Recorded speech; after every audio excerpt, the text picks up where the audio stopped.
coming to a Wednesday seminar, which is usually Thursdays. I have the pleasure today to introduce Kevin McKernan, who started at the Broad on the Human Genome Project and then invented Solid and did a lot of other fascinating things before he started to sequence cannabis. And he started a company called Medicinal Genomics, which was then acquired by Cortigen, so he's now the CSO of Cortigen. And among his many, many accolades and accomplishments, I think one of the biggest ones is that he was the second best boss.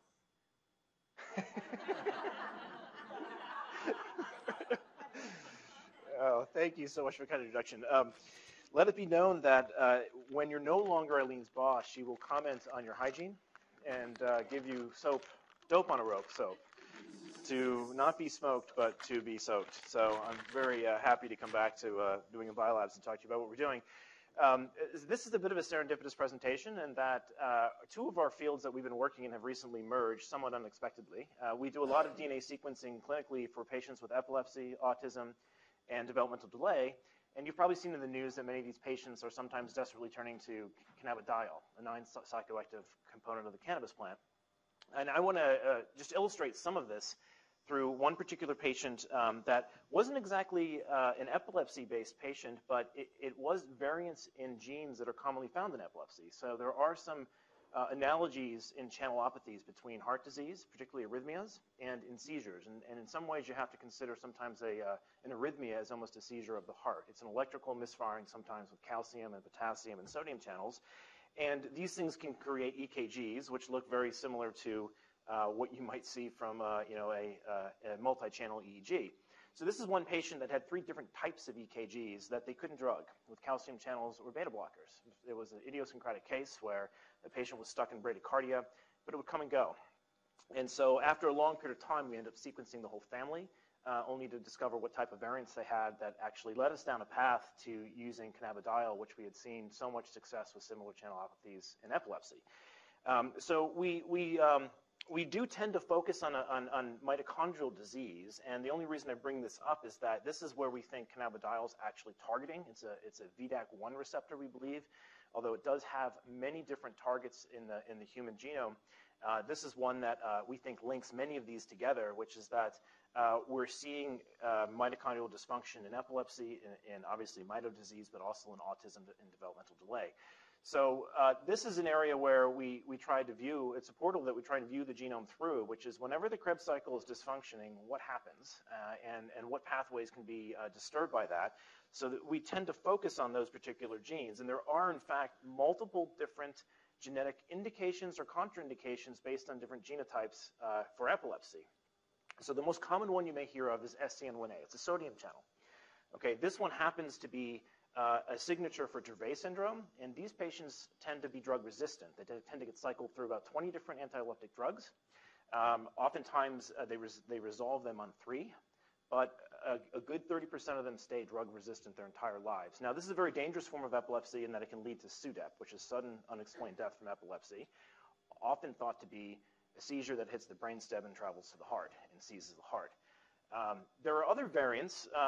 Now, just as a side note here, SCN1A, Dravet patients, there's an ongoing clinical trial from GW Pharmaceuticals, and they are extracting cannabidiol from the plant and giving this botanical drug extract to the patients, and they're having a remarkable success rate in the clinical trials. It's still early.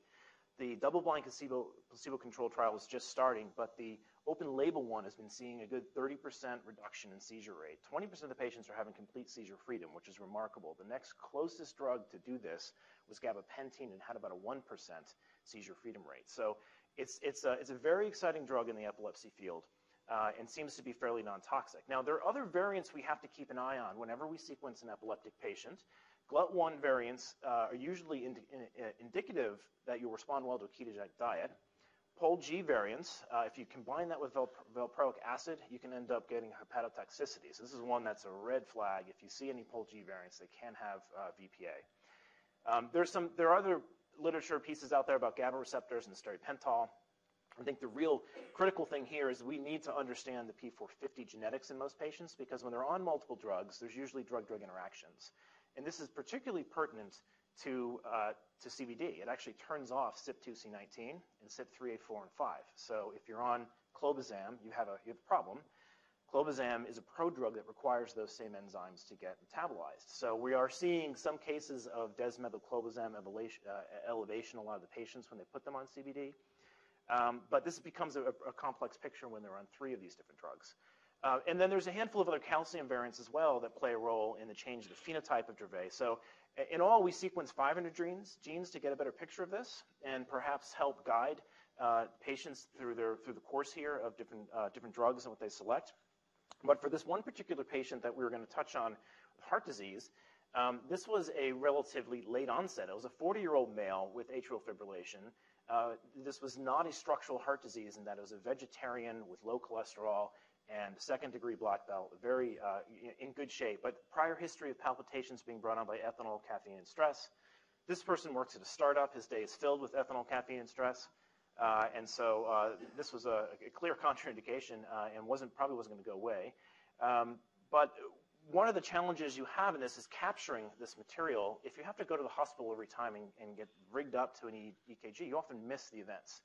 And anyone who wants to ablate an event needs to see the event. And the cardiologists really want to be able to see these events and capture them so they can see if they can map them and ablate. So these little mobile devices came into play. Actually, I have one in my bag. I'll send it around later. But they're really interesting EKGs that you can get a readout on an iPhone. About $150, and you can carry that around and hopefully capture some of these. And that actually aided tremendously in this because we were able to capture more of these events. Unfortunately, since the events were so polymorphic, giving us, in some cases, VTAC, we had to be, I'd say the cardiologists were worried about ablating this. They wouldn't be able to map it, and the ablation wouldn't work. The drugs didn't work either. This bradycardia thing left them in bed quite a bit. And so we looked at alternatives. Now, the first alternative was to sequence exomes. This audience knows exome sequencing. I won't spend any time on this. I think the real important piece here is that the vast majority of the patients we see end up in genetic purgatory, which is between the VUS and pathogenic. And I think this is going to be a problem for the next 5 years until more and more data is shared. We get a lot of patients where we see something that's partially pathogenic. We've never seen it before, and until we find another patient that has the same phenotype, it sits in that purgatory. And there's a couple of variants in this patient that were just like that. We do a lot of this in the cloud, but that's no news. I think the most important thing we still tend to drone on about here is that we tend to start with panels. And we do this because we see panels get much more coverage from a depth standpoint, so we can get deeper coverage for better indel detection, and we can also get deeper cover for mosaicism. We're not looking for mosaicism in this case, but in a lot of neurological diseases we are. But even subtle changes in a couple % on the C20 mean a big difference when you invert those numbers. We've seen some exomes published at 92% C20s. That's 1 in 12 bases that are undersampled, in our opinion, and maybe 67% that are undersampled for indels. We like to see 100x coverage for the indels. And the gene panels can push these things out to 98%. And we think it's important because these indels have been a clinical blind spot for a long time. You're seeing a lot of clinical labs not report any indels bigger than 5 bases. And if they're heterozygous, they even put question marks on them. But now with these longer reads we have, with 250 or 300 base pair reads, this window is going to open, and we should have a much better time collecting these insertions and deletions in the clinical lab. This here is a ClinVar indel frequency, and so you can see it's a log scale there. There's quite a number of indels that are clinically relevant in ClinVar that are below what MLPA or exon CGH might pick up, but are within the grasp of a long-read sequencer. So we're paying a lot. This is one of the reasons we stay at MiSeqs. We haven't moved over to the other machines because the read lengths haven't quite gone out there yet. I think they are now, but they weren't there a few years ago. And this is just a table to remind you that sometimes when people are even using 50 mers, which we used to do in solid, it can really challenge the sensitivity for the indels. So the read lengths we do see playing a role. Now, in this case, we started with panels, and we found variants in 2 genes that were calcium-related. We did reflex to exomes to make sure we didn't see anything else. And I think maybe one other variant in the CAC-NA1C gene did show up. So this is 5 variants that we found. 2 of them are common, though, so those you usually rule out. But they may be playing some kind of modifier role, but both of them are in calcium channels, okay? Sorry for the effect there. It's meant to be an arrhythmia. But these calcium genes, when they light up in one particular pathway like this, this is the only reason why this really stuck out. We had a couple rare hits in here, But as you will see, this is the world of a man with 3 watches who always wants a 4th watch. This is what we do in clinical sequencing, is that we end up using 4 or 5 different prediction tools that are 2D prediction tools, and they're not particularly good. So we go through SIFT, and we go through polyphen, and we then look at evolutionary conservation all the way back to lamprey. And so in the case of this RYR2 event, it was very pathogenic by all the algorithms and very conserved. But if you read the papers on the false positives to true positive rates of these aren't very attractive curves. So you really want like a right angle bracket on these curves. And these, you can see that where there's 60% true positive and 40% false positive rates, these leave a lot to be desired. This is why we run 4 of them and try and find patterns. It looks like we're up to 5 now. We've got another one in here called the CAD score that came out of Jason Jerry's lab. When these don't give us perfect confidence, we try to dig into the cell circuitry and look at the 3D structure of these things, because it's difficult to map a 2D prediction tool into a three-dimensional environment, particularly when you're dealing with pores or receptors. So what we have here is an RYR2 mutation. This is effectively a calcium-induced calcium response. This receptor sits on the sarcoplasmic reticulum that is filled with calcium, and when intracellular calcium gets to a certain level, it rotates open and floods the cell with calcium and creates a contraction. So this is the metronome of the heart, basically. This thing is required to get the heart muscles to pump. And variants in here, and we happen to highlight where on this actual receptor this variant is. It's actually right near the hinge point where this thing rotates. So that's another concern that we have. It also happens to be in this highly conserved region. These are all the different variants that we've seen in the databases, and ours is sitting, this P2566S is sitting right in a highly conserved area. And when we map this against all the other patients we've ever seen, we've been through about 4,000 patients at Cortigen, we do find a couple other hits in this gene in cyclic vomiting syndrome and in PANS. Some of these patients have POTS, which is a form of tachycardia that happens if you stand up too quickly. So, but again, nothing that's identical to the mutation, so you can't draw those correlations. You really have to go back to the family, see if it segregates. And in fact, we are seeing here that it's segregating a little bit of the family, but the family's small. We've got 6 patients in this family. This is not a tremendous amount of power. So we then turn to the other gene that came down the paternal line. The RYR2 turned out to be maternal, and the mother doesn't have that much symptoms, and the father does. So this particular gene had 3 hits very close together, and this happens to be a cell surface voltage-gated channel that pumps calcium into the cell. So both of these things are in communication with each other. In fact, this gene happens to have an RYR2 binding domain. So these are in direct communication. One's pumping calcium into the cell. One's in control of the SARC, releasing it for contraction. 5 variants in this. Maybe this is the reason this patient isn't responding. And this one actually tracks more with the phenotype. We end up having the father who has a very similar set of variants as the patients that are having the arrhythmias. There's actually a brother who's actually having arrhythmias as well. And you'll see one of these is a methionine, although it's fairly common. It's a methionine to valine switch, and the other one's a rare variant. And when we look at where this falls, this is a mouse interpretation. We don't have this data on human, but there is an internal exonic promoter there that is in charge of regulating the expression of this gene and having some interplay with the C-terminus. So all in all, what do we do about this? We don't know. We have what could be leaking in 2 directions. We could have it broken such that they're opposing each other, and maybe this is why calcium channel blockers are having opposite effects on both receptors, because they do hit both receptors, or they could be in another arrangement. So this made us think, all right, why don't we target something else? Let's target something that actually hits the mitochondria. The mitochondria is known to be a buffer for calcium. It actually soaks up calcium when it's too high and spits it out when it's too low.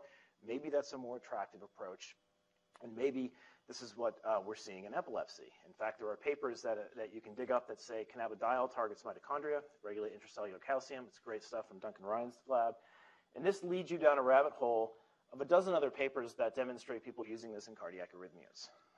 And so this led the patient, I won't hit you with all of these due to time, but hopefully we'll be able to capture them for later review. But this does, in fact, show that renin receptors are often in cannabinoid mobilization as well, and we have some connections to VDAC1. So it's not out of the realm of possibilities this might help with rhythm problems. Now, the real problem with it is that you can't source it in the United States. It's very difficult to find this stuff. Most people are growing cannabis for THC, for recreational purposes, and CBD is actually very rare to find. There's a lot of people selling snake oil on the internet. They claim it's hemp oil, and if you go and test it, you'll find out there's nothing in it. It just tastes like olive oil. So you have to run and run some tests on these things. They're typically done with HPLCs, and we were confirming these with thin layer chromatography whenever we got a batch in, just to make sure it wasn't anything that was unexpected. And the patient titrated this up to 3 times daily of 25 mgs. It's oral mucosal, and that's very important to know as well. You don't want to be smoking 75 milligrams a day because you'll never know if you're actually getting 75 milligrams a day. And when you eat this, you probably get 6% bioavailability through your liver because your liver enzyme knocks out most of it. And when it goes through your mouth, you can get about 20% of it through your oral mucosal. So there's a biphasic administration when you take it orally. And you want to be careful of other things people put in this. A lot of people put like peppermint in it. Well, peppermint is prorhythmic, and you don't want peppermint inside of an extract like this. And then the other thing you got to worry about is grapefruit juice or pomegranate juice. Those things knock down CYP2C19, and they make the drug last 3 times longer. So there's a host of other interactions in your diet that can play a role. But this gave him sinus rhythm, and it's been like that for now almost 16 months, but there has been a couple catches. Sanjay Gupta came in and demonstrated how well this is working in epilepsy, and suddenly the shelves dried out, and he went through 3 droughts, and all 3 droughts his arrhythmias returned. So this led him to finding more sources for this, which has not been trivial. But he hasn't gone on to get his 3rd-degree black belt while on CBD. So there's one for the prohibitionists. So all said and said, going from bradycardia and bedridden to be able to pass a 3rd-degree black belt test, I think is a really strong statement, but it is still an anecdote. It's an N of 1. And a lot of people will tell you that a collection of anecdotes is not data. However, I think as we're entering this personalized medicine field, what we're going to be faced with is a collection of anecdotes. A lot of private variants that are very specific to one person's disease, and they're going to be in purgatory for a while waiting to find another patient that has their phenotype and their variant. So is there possibly a way to prove this? Well, it's possible, but probably expensive. What we've been thinking about is harden-to-chip technology, where we can CRISPR and Cas9 modify the variants back to wild type and then dose it with ethanol to see if we can actually reinduce a harden-to-chip rhythm problem. There's some arguments why this might not work due to IPS technologies and where they are today, but George Church has a nice paper on this with Barr syndrome, so we're still keeping our eye on that. There's a handful of folks that were involved in this work because it was so complicated and controversial. We did bring Raymond Brugada in. He's known for Brugada syndrome. Ralph Amachulam discovered THC and has done a lot of the work, the cardiac work up there with THC. And Lester Grinspoon, who's local and knows quite a bit about this field, and a few cardiologists in the Agincourt team. But this really set us on a mission to re-look at how do we get quality and safety testing, not just into epilepsy genetics, but on the plant that people are using, because it was pretty clear from our experience that there's a lot of people selling snake oil right now, calling it hemp oil, because there's such a high demand for people to use this in epilepsy. And the epileptic kids, if you go back to the slide here, he was using 25 mg 3 times a day. He's about a 75 kilogram person. That's about a 1 micromolar dose. It's very low. The actual epileptic children are using 5 times that amount per their weight. I mean, they're really jacking this up to 300 to 600 milligrams for these patients. And so this is a very subtle amount, but enough to be pharmaceutically active from what we've heard. But even that small amount's hard to find because the epilepsy patients are needing so much of this. So this got us rethinking about how to bring more safety and quality testing into the cannabis field. And this led us back to some of the work we did before. Many people have seen this slide, but this is the reason why we want to bring this into a fast-growing cannabis field, is that this is one of the most explosive technologies that we can think of that's going on today. If we can bring next-generation sequencing into one of the fastest-growing markets in the United States, there's bound to be some opportunity there. And you'll notice something happened around 2010 and 2011 when NEB hired a bunch of technicians out of LifeTech. The price stopped changing, and that's all their fault. What we've done is the first thing we want to do is we need a peer-to-peer system to share DNA throughout the field. We cannot move plant matter over state lines, even though it's federally illegal, but it's recreationally legal in 5 states now. And even up in Portland, Maine, I hear they went recreational. So DNA, we believe, can go across state lines as long as there's no THC in it. If we can get DNA preps out there that can enable that, we can get people to start sharing genetics, and that would be a real help in the field. The other thing that they have been mandating and probably for good reason. There aren't a lot of recorded deaths on people using cannabis. The only reported deaths there are for people who are immunocompromised, who inhaled aspergillus into their lungs. And so the cannabis won't kill you, but what grows on it might if you're immunocompromised. And so they've mandated mold and fungus testing and bacteria testing in several states now. In fact, if you look at Colorado, they've mandated every 2 pounds be tested.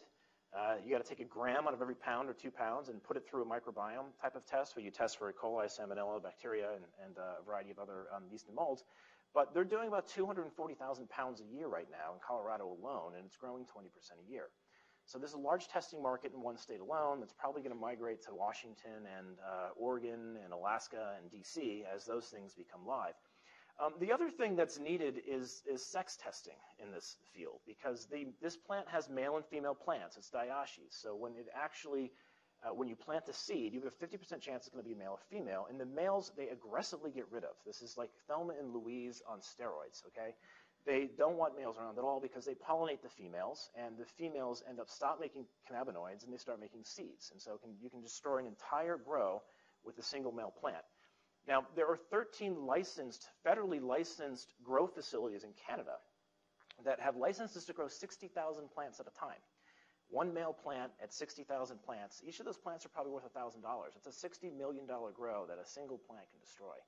So they aggressively want to get rid of these, and the way they currently do this is they wait for them to grow 4 to 8 weeks, and they run around the place looking for them and rip them out by eye. Now, if we have the Y chromosome, we can figure this out the moment we have it popping out of the ground. So we're working on tests that can put all of this on a qPCR instrument. So the first ones that are coming out are yeast and mold, a salmonella test, and a E. coli test. They're a bit different. The yeast and mold, there's a tolerance of 10,000 CFUs per gram. The E. coli and salmonella are single CFU. And unfortunately, the regulations don't care if it's 0157. They just say any E. coli. So it's going to falsely fail a lot of material. There's coliform enterobacteria and then aspergillus. And the aspergillus one is probably very important because aflatoxin, in fact, requires CYP2C19 to be metabolized, and CBD turns that off, and it's a carcinogen. So they don't want to see any signs of this. And there are some games going on in the field where people will counterfeit traditional culture-based tests by just heating the material to 140 degrees and heat killing the bacteria. Okay, well, that might heat kill aspergillus. It's not going to heat kill the aflatoxin. And so the DNA sticks around through this, and this is one reason why we believe that PCR-based systems are a better approach. There's a couple of ELISAs you can use for these things, but it's a little bit, ELISAs can be dirty when you're grinding up plant matter and sticking antibodies to it. This is a very oily plant, so we're not very keen on the ELISAs. And then the other things in blue are XY testing, CBD and THC genetics, and some biome identification. We'll touch on a few of those briefly. I think you guys know why you'd use PCR instead of Petri dishes. I won't spend much time there. I think the important thing here to bring home, though, is that this is a case where a lack of a result equals safety. If there are no colonies on your plate, it equals safety. Okay, so that's an engineering flaw where you need to have a positive control. You need to know that whatever you did to put on the Petri dish worked, and that's much easier to do with PCR. You can put in internal controls to know, like, look, the reaction worked, I didn't miss pipette. The other thing that these labs aren't really used to is they're used to grinding up plant matter and running HPLCs. They're not used to amplifying anything. And microbiology amplifies your contaminant to measure it. It's just like PCR. So we're embedding a lot of the techniques that we've been working with NEB on to put methylated bases in these amplicons in qPCR so that, in fact, they're hydroxymethylated so that we can chew them up with ABS1 and have very similar to a uracil decontamination system that makes material that we can then sequence. We haven't been going down the uracil road. Even though it's off patents, we haven't been able to cluster those things very well due to some polymerase limitations on the MySeq. So what we have instead of what you might find in the field is a biolumic system. This thing grows, and it measures in the tube a change in turbidity, and it measures a change in CO2, but it takes 48 hours for you to get answers, and we can do this in 20 cycles on a biorad. And we also have the benefit of having this internal control. That SCCG is a single copy cannabis gene. We sequenced 12 cannabis genomes to find regions that were in the cannabinoid synthase pathway that were fairly stable, which is not easy to do. There's a lot of polymorphisms in this plant. But we've targeted an amplicon that would be in every single assay, so we know the assay setup was right, and we have a positive control.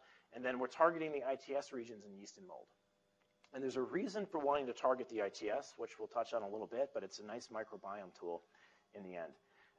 And then there are these species-specific tests where we have to have a single CFU, and this is for E. coli and Salmonella, and we're just moving into enterobacteria, making sure that everything in that class we pick up with the same set of primers. These ones are a little bit more work because they're a broader class of microbes. So what folks can do if they get a positive result, the delta CTs can give you an estimate of the CFUs, but if you actually want to know what microbe it is, you actually want to sequence it. That's important because most of the microbes in the plant are endophytes, like penicillium. These things are harmless, but they happen to grow in the plant, and if they're not there, you might get botrytis and other types of infections. So it's important to be able to not just enumerate, but to also identify. And so this is the reason why we selected the ITS region, and we tailed these with Illumina primers so that if people get a positive event, they can send back these by the dozen, and we can load them all up in a MySeq and get ourselves a nice microbiome report that might look like this. And what's really interesting here is what we're starting to see is we can identify almost who grew it by the microbiome fingerprint. This one has Magnaporth in it. So this came out of Holland. We know exactly where it came in Holland. It came from DNA Genetics because they tend to always have Magnaporth in the DNA they sent us. If you flip this around to greenhouse seeds, you'll see different organisms sitting in their grow room. So this has got folks interested in potentially looking at this for a surveillance system throughout the grow. You can imagine sampling 100 plants in here every 2 or 3 weeks. And this may seem asinine to do if you're just growing tomatoes, but if each of these plants is $1,000 and you have 60,000 of these under lights in Canada, running a couple plates of this every other week to understand, hey, is anything cropping up that we need to take care of? You can go rip the plant out and not have to put pesticides on it per se. One of the challenges they have in the testing market is there's like 200 pesticides that are not allowed and they have to test for. So a lot of these testing labs have some pretty expensive mass spec equipment to deal with the pesticide side of the testing. Folks that we've been talking to would rather just screen and rip them out than have to go and treat the entire room and deal with pesticide testing later. So it's opening up, we think, an interesting new field to bring some of these microbiome things into these very large-scale industrial grows. So when folks want to do large-scale industrial grows, they do not do crosses and plant them and rip out all the males. The reason they don't do that is because this is a real complicating problem. What they'll do is once they find a strain that they like, they'll go into a cloning operation and they'll clone that plant. That way they don't have this problem with males popping up everywhere. If they ever want to make a new strain, like one that has high in CBD, because that's in high demand right now, they have to go through a breeding process and plant seeds and screen them, and that process can take 12 weeks. Now, they want to get the males out of there pretty quickly, and as I mentioned earlier, the way this was traditionally done was with an assay that was published by Mandolino back in 2004, but there's one single band here that tells you whether you're male or not. And that you can tell this is a pretty sloppy banding system to look at. I wouldn't want to be evaluating it if it had that many plants on the line staring at bands. And it's not very amenable to qPCR because every single one of them produces a product. So we cloned these products and sequenced them to figure out what was going on. And then we went and sequenced a couple males. I think an interesting hint that was in their paper was that this is a MAD-C2 repeat construct. So targeting a repeat as a tool, I have some problems with. It worries me that it's not going to be consistent. And from our estimates in sequencing a few male genomes, this is a couple hundred copies per chromosome, and there happens to be one particular set of SNPs on the male Y chromosome that makes this work. So you can see on the right side here, we have, first off, this is the 30X male genome, and when we align to this region, we get 17,000X. Now, granted, this was aligned with some loose criteria to try and understand what was going on, but you can see multiple different SNPs in the reverse primer. There's only one paired read across the whole region. And on the other end, there is a 3' SNP on that read. So it appears this is working because of one base on one primer to determine male or female. And we decided that what we'd rather do is take all of the female sequences that we have, take all the male sequences we have, align them against the females, everything that was left over and unaligned, assemble those into a putative set of Y contigs, and then design qPCR assays for those contigs, and graduate those in to the laboratory and see what we can find. So this was pretty easy to do with just a SAGE system and Nextera libraries. We just ran through this. And this was published as a technique in Lotus. They didn't have a reference for Lotus, so they compensated for that by having more plants, and they did a very clever K-mer approach here. But they were actually able to, with even some RNA-seq on top of this, nail the sex-determining loci, which is really interesting. Now, we can't be certain that we've nailed the sex determining locus. We just know that we have a binary answer that's male-specific right now. And we've run this across 9 samples now that are male and about 20 that are female, and we haven't had any discordance yet. But it's a much cleaner answer than what we were seeing with the Mandolino set of primers, because those are very temperature sensitive, as you might imagine, and the gradients were giving us multiple bands. We've then converted this into a multiplex assay that again has our internal positive control, and you get a signal if there's a Y, and you don't get a signal if it's a female. And so this is ready to go out and it be expanded onto many more male samples. We've only got, as I mentioned earlier, 9 males and 20 females, but we think it's going to be a more reliable marker for qPCR for picking up X and Y. And we could potentially do that with a leaf cutting. Just a hole punch on a leaf will be able to get that kind of information. Now, the other bit of information we think people are going to need at a very early age, at a seedling stage, is whether the plant's going to go down a route of generating THC or CBD. These genes are linked. They're in some type of linkage disequilibrium in the genome because they have found that you tend to get one of 3 genotypes with these plants. You tend to get things that make a lot of THC. They're a hybrid where they make 50-50 of THC or CBD, or they make all CBD.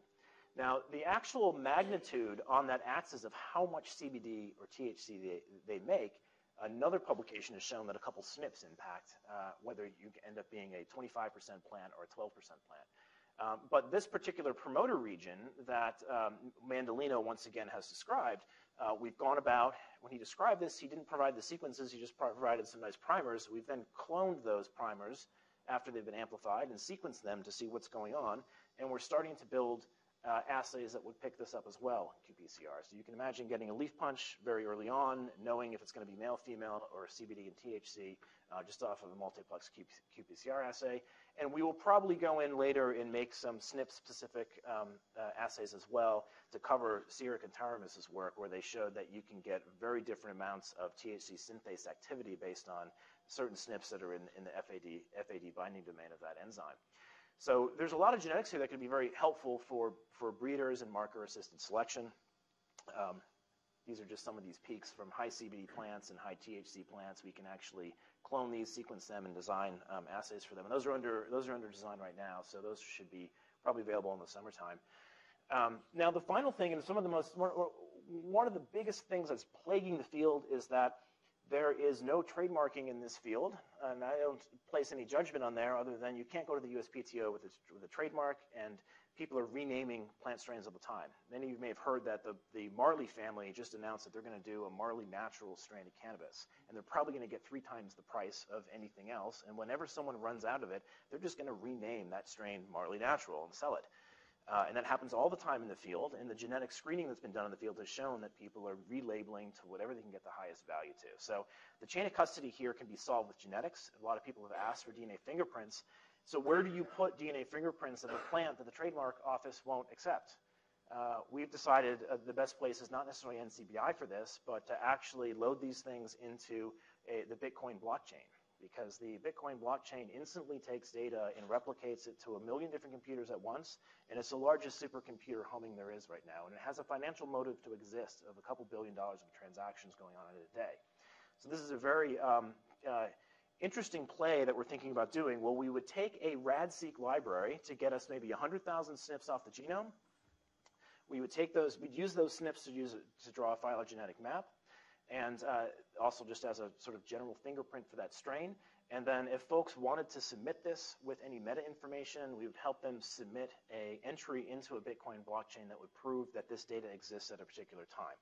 Why would people want to do this? Well, if this is an easy approach to go, similar slide as doing RADseq. Why people want to do this is there is a motivation in the field for people to say, look, I've just created a new strain. I want to publicly declare that it's mine, and I want to share its genetics so that anything that's ever shown up again, we can say whether it was derivative of that or not. And there's a bit of a first-to-file incentive here, perhaps from a bragging right perspective, that, hey, we created a new strain, and we're the first to do it, and the first person who puts Marley Natural in here, every other strain that ever gets genotyped will get compared to that as the genesis block, and the phylogenetic trees will be based on whoever was first to file. So this is, we don't know, if you go to look into the blockchain currently, you won't see us submitting ATCs and Gs there. It doesn't accept data that way. It accepts a hash digest of that data, which is an encrypted form of of communication, which is very interesting because it will be immortalized in an encrypted way, and the public and private keys can be turned either public or private. So people can submit data here, and only they can look at it, or they can choose to open this up for the entire world to use it. We don't own this database, so no one can buy us and shut it down. This database will be on public record and constantly holding a phylogenetic tree of all the species. And the reason for doing this, we believe it's important to have it be a proof of existence and for it to be open source, because otherwise we don't think it's going to get used. We think if you are a private company claiming that you're going to own all the cannabis genetics, no one's going to send you anything. Frankly, there's too much distrust. So I think everyone wants to see it be a public record that everyone can compare their strains and their genetics, and we can know for certainty what are the genetics going around in the field. So we're hopeful it will pan out, but again, it's a bit of a gamble there. The main tool that is going out live already today, and we're installing this in MCR laboratories, is just a DNA prep that gets us 50 to 100 nanograms of DNA out of a very simple, quick prep with magnetic beads. And this can get us 10 PCR reactions or 2 genomes off of a prep.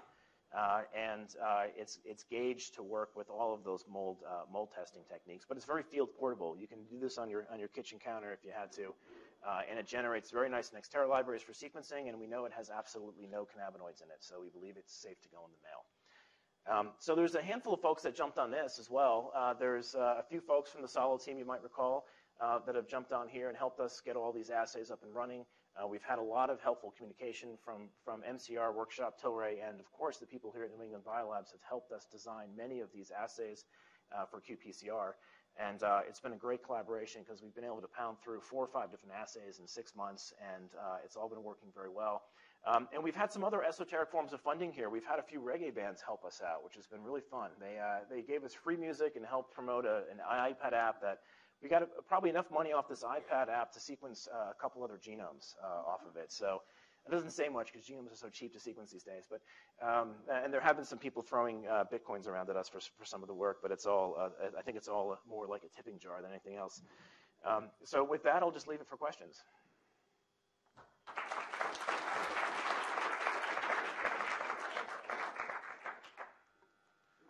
Could you go over rather slowly why male plants are weeded out so vigorously? Great play on words. Yeah, so males don't generate any flowers, and flowers is the bud. That's what everyone wants for either consumption for recreation or for generating CBD. So if the male ever pollinates a female, the female quickly shifts from making flowers to making seeds. And so its cannabinoid content plummets, and then it starts to contaminate the flowers with seeds, and then people have to de-seed that low cannabinoid content flower. So they're petrified of having males because one male can pollinate an entire grow room, and suddenly a very valuable crop has now turned into something you have to throw away. So they aggressively have to go after these, and they do it visually currently. And the real challenge doing it visually is that the male sex organs can pop up in 24 hours. So if you're not paying close attention, they can pop up and start pollinating if you went away for a weekend. So they have to aggressively look at these things during a pretty broad window, 4 to 8 weeks. They're running around looking at all their plants to make sure none of them are male. Okay, but nevertheless, you need some pollination to continue making seeds so that you can grow the next generation. This is true, but once you have a plant that you like, you can clone about 100 of them in 10 days by clipping off a leaf and replanting it. Oh, I see. So when they find one they like, a female, they start cloning it. And now there's a hybrid vigor issue here. If they clone like 6 generations, they start to get stunted, and then they go back to doing crosses and finding females and then repeating this. So the cloning process only takes you so many generations before they start to get stunted. Right in back. Yeah. I've read, I don't know how true it is, but that along with the 2 active psychoactive ingredients, THC and CBD, that there are other psychoactive ingredients that modulate THC and CBD. Yes. Perhaps subtly, perhaps in other ways. But from what I read in the newspapers, the pharmaceuticals are always going for purified CBD and THC. Yes. Are they going to lose in all the other sterile effects? Yes, and that's a big debate in the field as to, so the FDA-based model likes to isolate things into single drugs and test them. And when you start getting into polypharmacy like this, the models fall apart. And there's a lot of literature on what you're talking about, which is called the entourage effect. If you have a plant that's high in myrcene, which is a terpene that comes through in some of these plants, that's an agonist for the CB1 receptor, and so it tends to potentiate the effect of THC. There's other terpenes that do the opposite as well. You'll find some in black peppers that will actually be an antagonist to CB1 and offset any of the high. So it is a complicated space. I'm simplifying it. Now, the genetics for the other cannabinoids aren't as well understood. GW is probably the furthest on this, but as you mentioned, there's if you can recall the THC structure, there's a pentyl carbon string on the end of it. And there's propyl versions of this side chain that occur naturally in the plant that are called varins, or THCV or CBDV, and they have completely different pharmaceutical properties just by moving those two carbons. The plant makes everything also carboxylated, so it's only if you heat THCA does it turn into THC. So actually, if you take raw plants and squeeze all the THC out of it into an oil and give it to kids, they will not have a psychoactive effect unless you heat it. So those compounds have even different pharmacology. So this is a very interesting pharmaceutical repertoire. I mean, I liken it to people saying, look, this is like Pfizer going open source, over the counter tomorrow, because there's an enormous pharmaceutical repertoire in here that's soon going to be over the counter, and we need to tie this into personal genetics somehow, because there's too much potential to just have everyone grind this up as a bowl and smoke it. It's not going to go that way. For some of these patients, they need to basically take it as an oil to get the dosage right. You cannot give somebody 75 milligrams of THC without them probably jumping out a window. I mean, it's a tremendous amount of THC. You'll usually see personal doses in Colorado at 5 to 10 milligrams. And yet the epilepsy patients need it at that level, and they don't want it to be psychoactive. So they have to think about exactly what you're saying, is how do we combine this so it's not psychoactive, so that patients can get a high enough dose. I think there's another question right over here. I was going to ask about like hemp and agriculture. I think there's going to be an enormous market there, and the males may matter there because they may grow stalk, and they may be easier to actually flesh out. And I think there's going to be marker-assisted selection activity there too to try and find completely different properties that make oil. In that case, you want seeds if you want to get oil out of the plant. There's probably other properties that we're not even looking at, and that's an enormous market. That's a market that if it gets legalized, you can see the whole fiber and paper industry turning over to a hemp-based solution because it's apparently 4 times more efficient per acre. For instance, if you on some epilepsy drug like Keppra, and if you consume for recreation purposes, can it interfere with two drugs? Okay, so it depends on the route of administration. If you consume it through smoking, it will bypass the liver, and you'll get a different effect. If you eat it orally, it will go through your liver and have an impact on some of... now, Keppra doesn't have a lot of drug-drug interactions, so we don't worry so much about that one. But what is important to know is when it goes through your liver, particularly THC, it gets 8 times more psychoactive. It gets converted into 11-hydroxy-THC. Which doesn't happen if you inhale it. It happens only if you eat it. So this is why some people have some very unexpected results when they eat it, is they don't gauge this correctly. They might have a grapefruit juice with it, and bang, it's much more stronger than they anticipated. But other anti-epileptic drugs you do need to worry about. You need to worry about clobazam in particular and carbamazepine. Those two are interfering with the same pathway that metabolizes THC and CBD.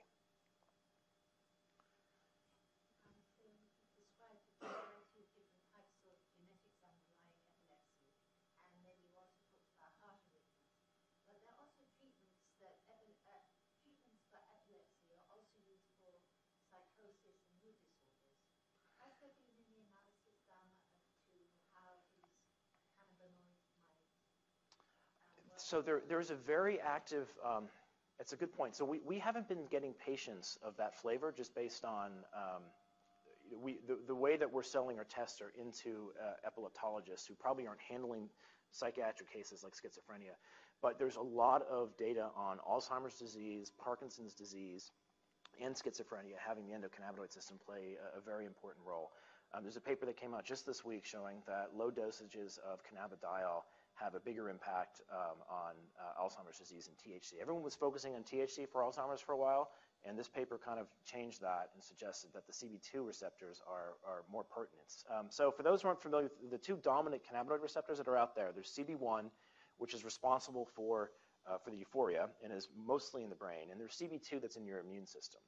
And the interesting thing about cannabidiol is it doesn't hit CB1, it does hit CB2, but it tends to limit neural inflammation. And neural inflammation has been really the focus of what it might be going on with CBD and epilepsy. That this is why some kids, very rare incidences when people get some vaccines, they get febrile seizures. It's because it boosts the immune system and they get a little bit more neural inflammation and they end up seeing seizures pop out. They think a lot of what's going on in Dravet syndrome is in fact a neural inflammation event, and that CBD is actually just dampening that down. So we think there's going to be a role in these other psychiatric diseases that may have a similar effect. If they're grounded in neural inflammation, then it may play a role. There are clinical trials that are also going on studying Parkinson's and schizophrenia right now through GW Pharmaceuticals. Do other plants make THC and CBD? Is it only It's only been found in the cannabis plants, and there's one other contested one, a flower in, I think, South Africa that a group is looking at. It's not an identical compound. They just think it may actually, if you tritiate it, it may stick to a CB1 receptor. But no, they're fairly unique in their ability to make these compounds. What is common in the plant kingdom are terpenes. And this plant will make upwards to 100 different terpenes, usually 12 dominant ones that you'll find in most strains. But the terpenes are throughout almost the whole plant kingdom. You'll see there's probably 40 different ones in grapes. And the reason I connect that to the cannabinoids is that they are the precursor to making cannabinoid. It basically folds two terpenes together to make a cannabinoid. okay, I guess what I'm getting at is can the genes in the pathway of synthesis of these compounds be transferred to other organisms? So that's the holy grail. People, there are companies starting to do that, try to take the artemisinin approach, where you clone the whole pathway into yeast. When they cloned a Japanese group cloned just THC synthase into yeast and tried to get it to express, and it got up to about 3 to 4% before it became an antiseptic and ended up killing the yeast. And there might be some challenges in doing this because we think the plant may have evolved these things actually as a way of controlling its microbiome and being a pesticide. So they can be fairly cytotoxic to microbes, and they also believe that's what's happening in cancer. There have been some connections to these working in cancer because they are pro-apoptotic for cells that are growing very quickly. The mechanism of there is not completely understood, but there may be a challenge getting them through a synthetic biology route without solving that problem.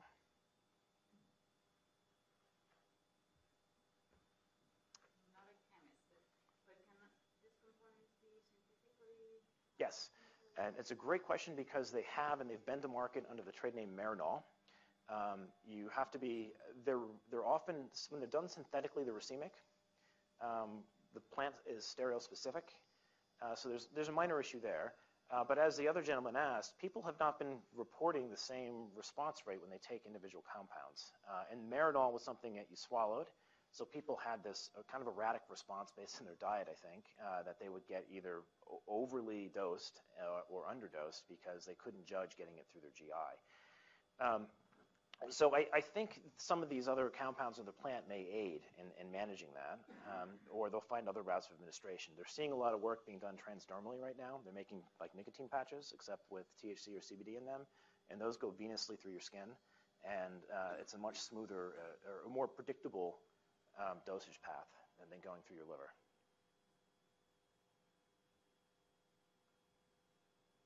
Okay. All right. Great, thank you.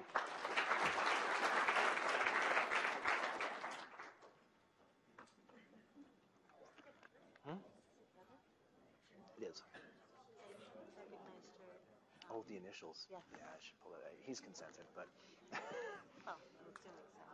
yeah, that's. It seemed to look at you like I was. Thanks. I'll just go use the soap now.